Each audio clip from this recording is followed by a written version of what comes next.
Welcome back to part 2 of our Q&A session with doctor Bhavika. Delivery తర్వాత లేడీస్కి vaginal looseness ఉంటుందా? Yes, chances ఉన్నాయి. Pelvic floor exercises అంటే కిగల్స్ exercises pelvic muscle హెల్త్ని restore చేస్తాయి. తెలియకుండా యూరినరీ లీకేజ్ అనేది కూడా చాలా మందికి ఉంటుంది. దానికి కూడా కిగల్స్ ఎక్సర్సైజెస్ హెల్ప్ అవుతాయి. డెలివరీ అయిన 2-3 డేస్కే స్టార్ట్ చేసేయచ్చు. సిజేరియన్ డెలివరీ అయిన వాళ్ళకి కూడా ప్రెగ్నెన్సీ వల్ల న్యాచురల్ పెల్విక్ మజిల్ స్ట్రెచ్ ఉంటుంది. So Kegels normal and caesarean delivery వాళ్ళు ఇద్దరూ చేసుకుంటే మంచిది. In case laxity or looseness అనేది ఎక్కువగా ఉంది ఆర్ యూరినరీ లీకేజ్ ఎక్కువగా ఉంది అంటే లేజర్ డివైస్ బేస్డ్ ట్రీట్మెంట్స్తో మంచి రిజల్ట్స్ ఉంటాయి, which are available at flourish health care.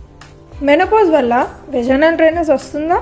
Menopause తర్వాత ఈస్ట్రోజన్ లెవెల్స్ తగ్గడం వల్ల వెజైనల్ టిష్యూస్ పల్చగా అయిపోయి ఎలాస్టిసిటీ తగ్గిపోతుంది. మాయిశ్చర్ తగ్గి డ్రైనెస్ అండ్ డిస్కంఫర్ట్ కాజ్ చేస్తాయి. వెజైనల్ డ్రైనెస్ వల్ల టైట్నెస్ ఉండొచ్చు, బర్నింగ్ ఆర్ ఇచ్చింగ్ ఉండొచ్చు అండ్ ఇంటిమసీ అప్పుడు పెయిన్ కూడా ఉండొచ్చు.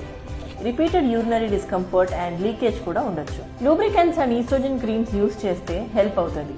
ఇంకా సివియర్ కంప్లైంట్స్ ఉన్నా ఆర్ ఈ ట్రీట్మెంట్స్తో రిజాల్వ్ అవ్వకపోతే energy based devices like HIFU, plasma sittings తీసుకుంటే చాలా మంచి రిజల్ట్స్ వస్తాయి. Okay, before we end up this year 2025, here's a one final question.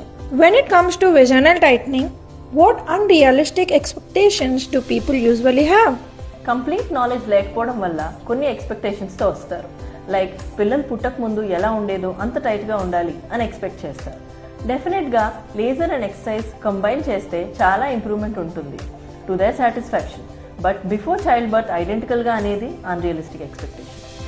ఇంకా కొంతమంది అయితే వన్ ఎక్సర్సైజ్ ఆర్ వన్ ట్రీట్మెంట్తోనే అన్నీ సెట్ అయిపోతాయి అనుకుంటారు. No, it's days of lifestyle changes, exercises and few sittings of laser treatment that gives desired results. I am Dr. Bhavika, laparoscopic and cosmetic gynecologist, signing off for today's session. Thank you.